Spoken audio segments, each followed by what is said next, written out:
Hey guys, Sovereign Jane Jenkins, author of P Policy, which is about setting boundaries and maintaining self-respect, a self-help book to elevate the consciousness of young women in society. So check it out. It's on Amazon, Kindle, and all other online platforms, guys.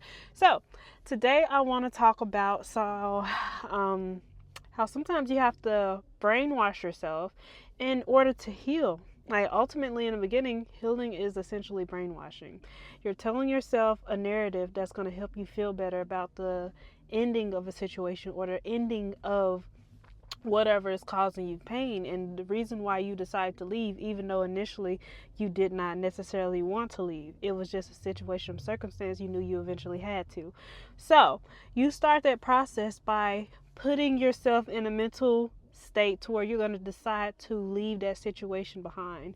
And you got to have clarity on that, because you can't oscillate between leaving and staying. You have to make sure you come to a concrete decision and not be on the fence, because if you're on the fence, you can be swayed either way.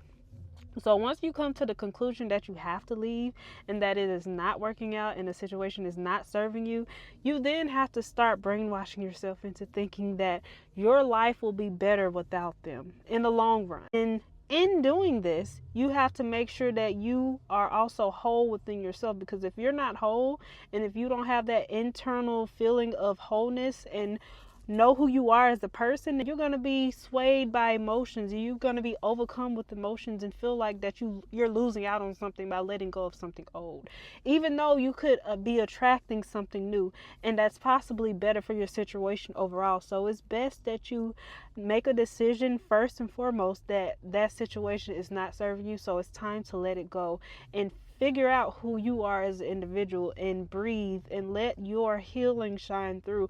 Put the spotlight on setting your goals and shifting from a space of focusing on the ending of that relationship and shifting to focusing on your goals and what you want to achieve as an individual, because life is all about self-actualizing. You don't have to create children in order to do that. You can do that within yourself and make sure that you set a precedent and make change within the world, a positive change, a positive hypnotic rhythm, in order to flow with the rhythms of life and figure out what's going to work for you in this life, and figure out what's going to be positive, what's going to be the positive outcome at the end of this life.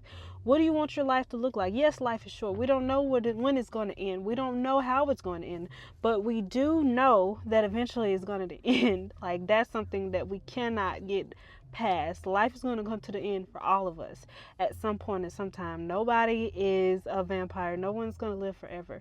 So it's best that we as individuals decide for ourselves what we want out of life and how we're going to get there. That is the question. How are we going to get there? And sometimes we need help figuring out how we're going to get there. And when you need help, that's when you get a coach. Okay? If you want to focus on the past and get past that old trauma and those old feelings in that old relationship, that's when you get a therapist. If you want to dig deeper into your psyche, that's when you get a psychologist and figure out like how the psychosis passes from generation to generation. You get a psychologist. You go a little deeper. So, but if you want guidance with healing and going forward and stepping forward and focusing on your goals, focusing on yourself, then hey, get a life coach. Your girl is now a nurse life coach. So if you need help in that vicinity, in that realm, I can help guide you and hold your hand throughout that process. And even if it's about letting go of the past to focus on the future, because sometimes it takes realizing that the past was toxic in the future. The past was toxic, and the future will be better if we focus on the future and focus on those small wins day by day, those minute wins, instead of trying to get to it all at once and deciding for ourselves what that's going to look like step by step. And it's hard to get there as an individual sometimes. I'm not going to lie. Sometimes you need a little help.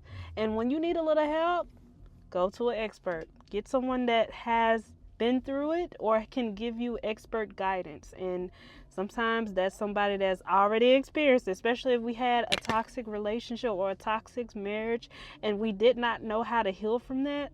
Tap into somebody who knows how those feelings are going to impact you long term, and how to let go of those people like week by week, day by day, hour by hour, because all that time adds up over time to create the best version of you and help you to realize that you didn't need that other person. You just needed you. And the point of it all is to recognize that you just need you. That's it. You can change the world. You can change your life if you lock in and focus on you. You don't need anybody else to get you there. You can be amazing. So go be amazing. There's nothing holding you back. We are in 2025. You have AI, you have classes on classes, you have scholarships, you have so many resources at your fingertips by the internet in itself. So there is no reason why you cannot be successful at whatever you choose to do. Okay? So tap in, lock in. Sovereign Jane Jenkins, as always, love always.